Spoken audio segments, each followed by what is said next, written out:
I feel like before we get this video started that we're gonna be like, get off my lawn. You're gonna hear a lot of those. So we've been living abroad for almost 10 years. We recently returned to the United States and we have one very important question that we would like to ask you. How the fuck do you survive in America? Seriously. Hey everyone, I'm Leah. I'm Justin. Welcome to our channel. We make videos to share with you what our life's been like since we decided to get up, get out, and get gone. Each time we move to a new country, there's always an expected period of culture shock.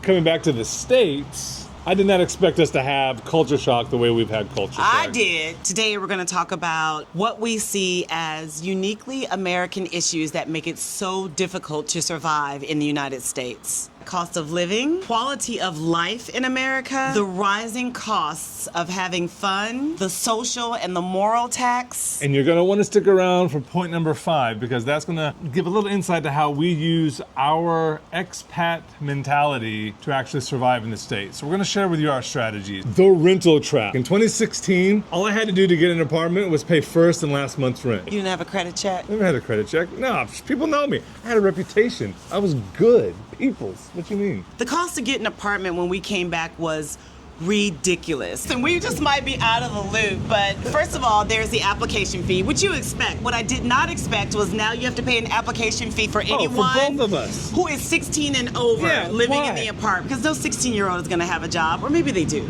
Now you need to make three times the amount of rent, which is crazy. No one asked. We had a $400, it was a non-refundable administrative fee. And then remember when we asked, they were like, it's internal processing. They said for paperwork, but there's no paperwork. Computers are processing everything. Pet deposit. A pet deposit? It was a $35 monthly fee. There was a floor maintenance fee. There was a $35 fee for Billy Bob to come and pick up the trash. Yes, $50 fee for giving you the storage units. Remember when they used to give you those small little closets as part of your apartment? It was more than 50 for they that. charge you for that. I think we've been gone for a long time because when I started asking other people that I was working with, do you pay a so-and-so fee? And they were like, yeah. So let's say that you don't rent. And let's say that you need to buy. I make just under 6 figures and I'm not trying to be in debt. But when we went into the bank, the question that she asked us, oh, you looking for a $600,000 or a $700,000 home? And we went, huh? Excuse me? I'm sure you'll qualify. I'm not sure how to process this. What would make you go into a bank making $100,000 and taking out a loan for $600,000? So when you plug that into a mortgage calculator,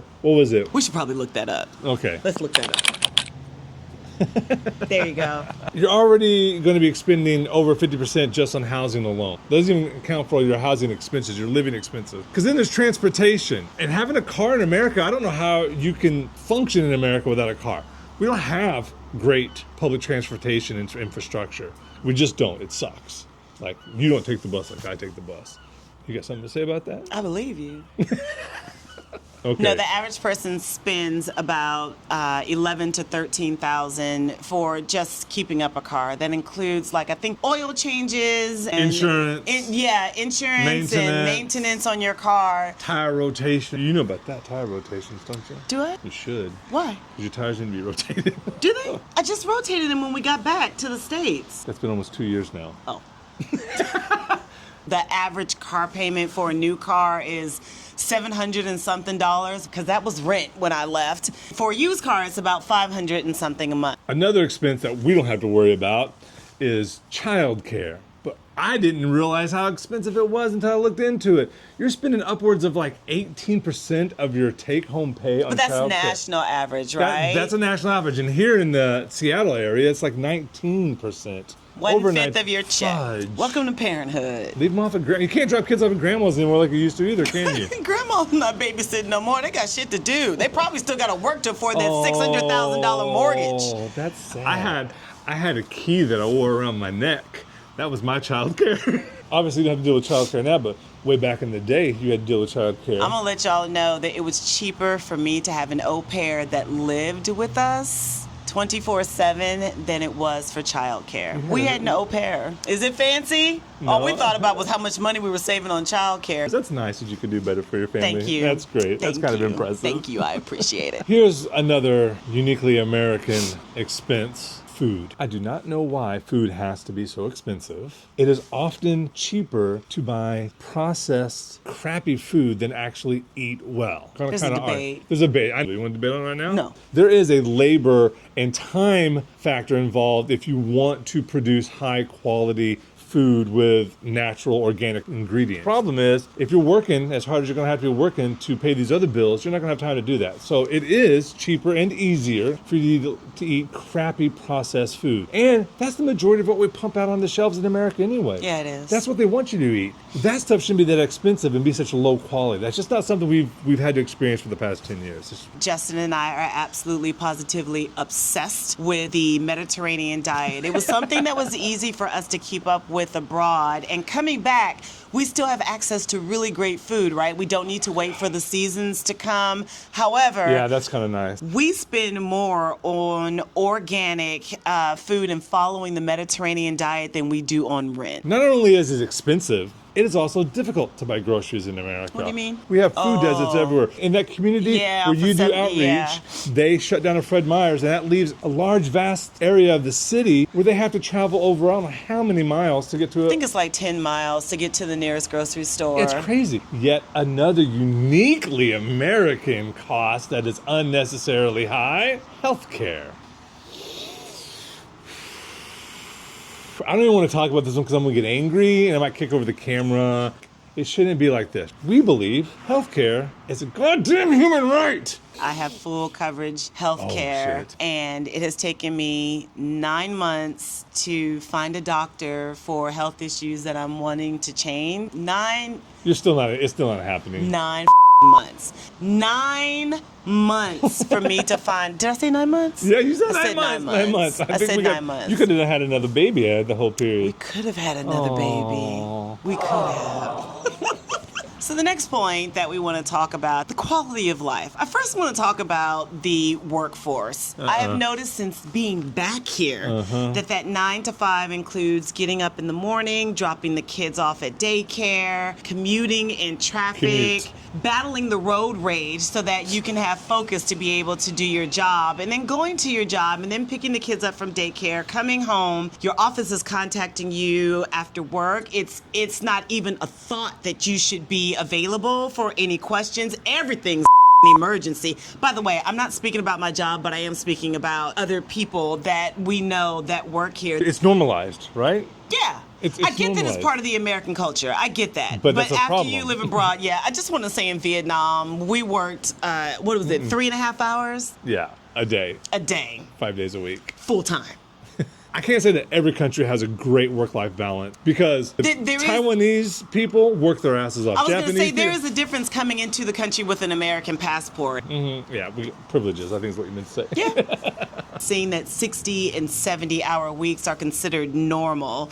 There's also the emotional stress that even though people are working these hours, they're still living paycheck to paycheck. There's no getting ahead. There is a psychological and emotional component to know that you are one flat tire away from being in the red, to not being able to pay your rent. That adds stress to your life. That adds health issues to your life that are not necessarily easy to tend to, as we pointed out earlier with the type of healthcare that we have in the U.S. And so there's no wonder people want to zone out by doom scrolling. When you have like the little ones running around and you're exhausted from a day. Well, so people are not point, tending to their bodies. And what is that, the vagus nerve?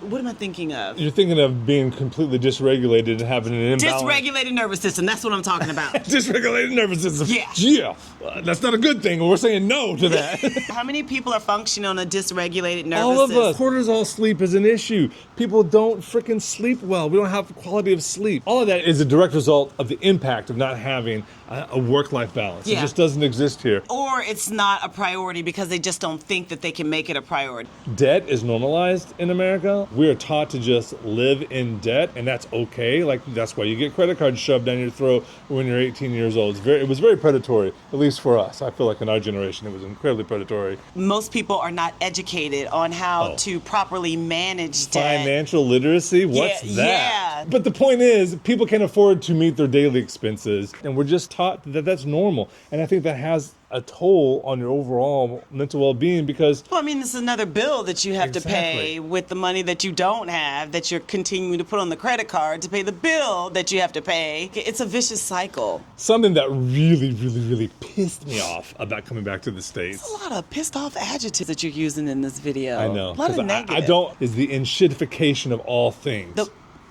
The what? I know you don't believe that word is real. What is... It's enshittification. That term is, I'm borrowing it from technology, right? But I feel like all things are dropping in quality, and they're showing that they are.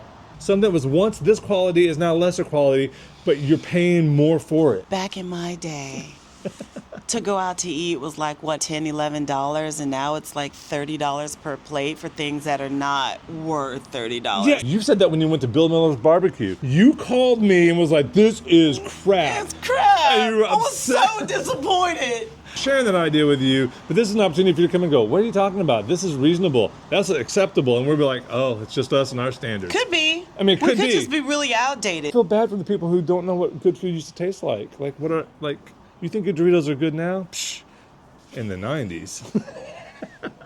You gotta work a lot of hours for a little bit of pay. You gotta pay too much for things that you deserve to have, like healthcare and food. And then, if you dare to dream to have any form of recreation, how can you afford going out to have fun? What are you qualifying as fun? Anything outside the house, a third space. Coffee shops, going out to eat with friends and family, going to the bar to watch the game. Apparently there's some kind of sports ball game going on right now.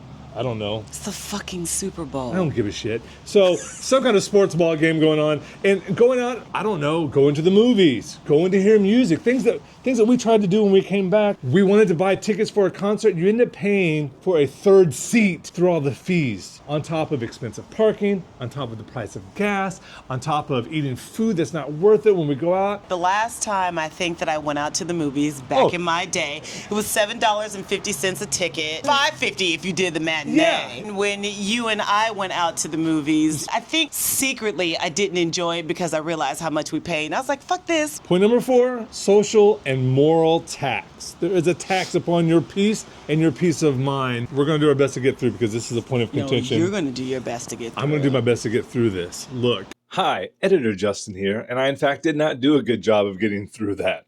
So we're going to try to bullet point everything we discussed in this 20-minute political diatribe that I took that Leah had to be subjected to. Sorry, Leah. But one of the things we wanted to point out was that there are some social and systemic deficiencies in our society that I think are perpetuated by the government, and the fact that the government doesn't really have productive policy. We make a lot of laws, and we kind of just patchwork things to pacify people, but we don't get to the systemic root and cause of some of the issues that we have to deal with here in the States. Healthcare. We've already touched on healthcare a little bit. It's a bit of an issue for a country with this kind of wealth. Speaking of wealth and inequality. There are too few people who have too much of the money, and that just doesn't make, for those of us down here on the bottom end, a good quality of life necessarily. Homelessness. We don't ever address that issue. No one wants to be homeless. Leah works in advocacy. There's no one that wants to be homeless. Gun violence and school shootings. Where else can you get this kind of trauma in your daily life? Manufactured political divisiveness and ICE. That's probably where I went off the rails the most. Because I don't think we're that different from one another. I don't think we're so far apart in our perspectives on things that we should actually be this agitated all the time. Like me, ICE. I don't care where you stand politically. I don't care where you stand on immigration. We have due process in the country, and we're not using it. But basically what I wanted to ask is, how do you survive all of these moral and ethical taxations on your well-being? I'm just listening. Oh, okay. All right. You're just coming to my TED Talk, are you? The fifth and final point of this video is one I hope you stuck around for, because we have a strategy that we're able to employ so that we can survive/thrive in America. And that's having an expat mindset. I think one of them is living modestly. We currently live in a really small apartment, right? We have 551 square minimalized feet. everything, but we've done that on purpose because this also means that we can pick up and move to a new country in like 5 seconds. Our teeny tiny apartment meets our needs. That is a big change from the 3,000 square foot home that I had before I moved. We have learned to travel to new countries with 1 or 2 suitcases. And the thing is, we're in a great neighborhood. We're in a walkable neighborhood. We chose where to live. We chose to live close to your work. Yeah. Where we can walk to a grocery store. I think you can always downsize your homes. I think you can always downsize your apartment. I think another thing we've actually redefined the definition of living within our means. Oh, wow. When I was talking about what we learned, financial literacy when we were abroad, that never included savings, that never included investing. The priorities that we have are worth the cost. The amount of money that we're paying to eat healthy. It's worth it. I think having access to really nourishing food and high quality food at a low cost made it very easy for us to eat healthier. We brought that same mentality back to the US. While living abroad, I had to have brain surgery. Kind of put things in perspective for me that I need to tend to my health. That's part of the expat mentality. If you want to learn how you can also gain the benefits of this expat mentality, start following. We're going to share a lot of what it's like to get up, get out, and get gone and move abroad in 8 months.